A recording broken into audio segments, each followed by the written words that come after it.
Hello everyone, আজকের টিউটোরিয়ালে থাকছে একটি খুবই ইউজফুল জিনিস যেটি হচ্ছে সুইং কিট।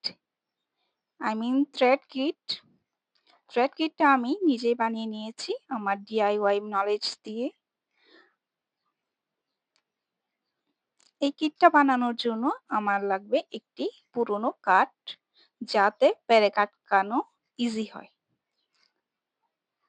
আমি নিয়ে নিয়েছি একটি পুরনো কাঠ এবং অনেকগুলা পেরেক। এই পেরেকগুলা সারি সারিভাবে কাঠের মধ্যে গেঁথে নিয়েছি।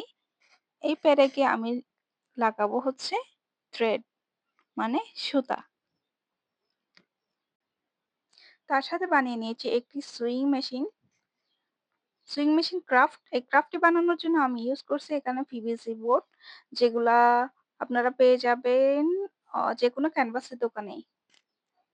এখানে বেসিক্যালি অনেক ওই যে রেডিমেড ক্যানভাস গুলো পাওয়া যায়, ওইগুলা এই পিভিসি বোর্ড দিয়ে করা হয়। সো আমি কাঠের মধ্যে যে প্যারেকগুলা আটকিয়েছিলাম, সেখানে আমার পছন্দ মতো কিছু সুতা রেখে দিব, যেটা আমার দৈনন্দিন প্রয়োজনে কাজে লাগবে। যারা প্রতিনিয়ত সেলাই করেন, ওদের জন্য এই জিনিসটা অনেকটা ইউজফুল হবে আই হোপ। কারণ হাতের নাগালেই সব সুতা পাওয়া যাবে, খোঁজাখুঁজি করার দরকার হবে না।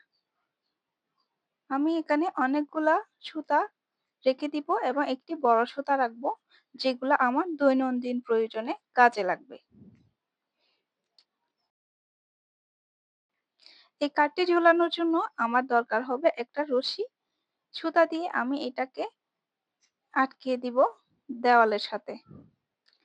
গ্লো গান দিয়ে লাগাবো, কিন্তু গ্লো গান যেহেতু কাঠ ভারটা সইতে পারবে না, তাই আমি এখানে সুতা পেঁচিয়ে নিয়েছি প্যারাকে ঝুলে দেওয়ার জন্য। সাদা সুতাটাকে একটু কালার করে নিব যাতে ফিনিশিংটা ভালো আসে। আমি এখানে যেহেতু সুইং মেশিনটা অরেঞ্জ কালার, তাই এখানে সুতার মধ্যে রং করার জন্য অরেঞ্জ কালারটি ইউজ করব। বাই দ্য ওয়ে, কালার করার অংশটা missing. This is the final look. আমি আরেকটু ফিনিশিং করার জন্য সুতাটাকে প্যারাকের সাথে ভালোভাবে লাগিয়ে নিয়েছি। এটাই ছিল আজকের টিউটোরিয়াল। ধন্যবাদ। সালাম।